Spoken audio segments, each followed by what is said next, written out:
नमस्कार मित्रांनो, बघा यासाठी वलीड आपला 9305चा प्लॉट आहे हा. आणि हे बघा, या ठिकाणी आपण उन्हाळी उडीद केलता, तर आपलं क्षेत्र उडीदाचं बूज पडेल होतं. त्या ठिकाणी आपण त्याला पेटवलतं. बघा बघा इथं कसं आपलं सोयाबीन बघा कसं बसलेलं आहे सोयाबीन. त्याकरता मित्रांनो, आपल्या शेतीमध्ये काहीही पेटू नका, पेटवायची काही गरज नाही. बघा आपला उडीद, बघा आपला 9305चा प्लॉट आहे हा. बघा बघा क्वालिटी, बघा मित्रांनो, बघा क्वालिटी आपल्या प्लॉटची.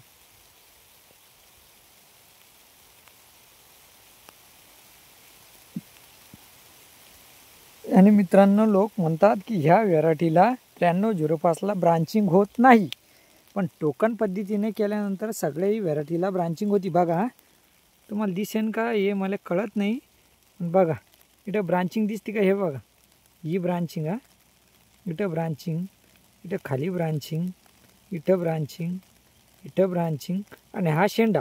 म्हणजे अजून आपल्या सोयाबीनला टाईम आहे जरा वाढायला. बघा बघा हा यासाठी वरील प्लॉट हे बघा मित्रांनो, दुसऱ्या वर्षातला चौथा पीक हे मित्रांनो. बघा हे आपण ग्लायफोसेटनं मारलेलं तण आहे हे. यानंतर उडीद पेरलेला होता ना आपण, हा बघा उडीद उगलेला आहे आपल्या शेतात. उन्हाळी उडीद पेरलेला होता ना, बघा हा उडीद. हा बी ठेवणं या मित्रांनो आपल्याला. फट्टीमध्ये जो उडीद आहे हा बी ठेवायचा. आणि हे बघा यासाठी वरील पाणी चालू आहे आमच्याकडे, तुम्हाला दिसत असेल फट्टीना. बघा बघा प्लॉट आपला यासाठी वरील 9305 आर्ली व्हेरायटी. बघा बघा मित्रांनो, चौथं पीक आहे. बघा काही अडचण नाही, तुम्ही काही करा, याला अडचण काही नाही. बघा 9305 आर्ली व्हेरायटी ग्रीन गोल्ड. एक ग्लायफोसेटने मारलेलं तण, बघा एक ग्लायफोसेटने मारलेलं तण आहे.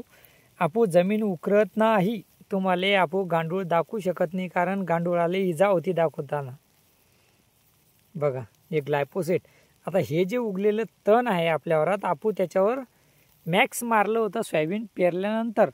त्यानंतर बाकीचं गवत काही उगवलं नाही, फक्त आपल्या याच्यात हे बघा हे गवत उगलेलं आहे हे.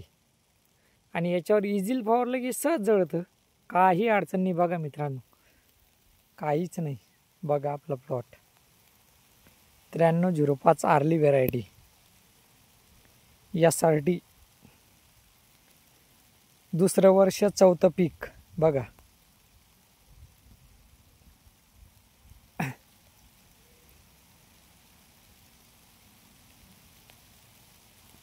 हे आपल्याजवळ हे जो ढिगार दिसतं मित्रांनो, हा आपला शेणखताचा. आपू आपल्या शेतात टाकत नाही.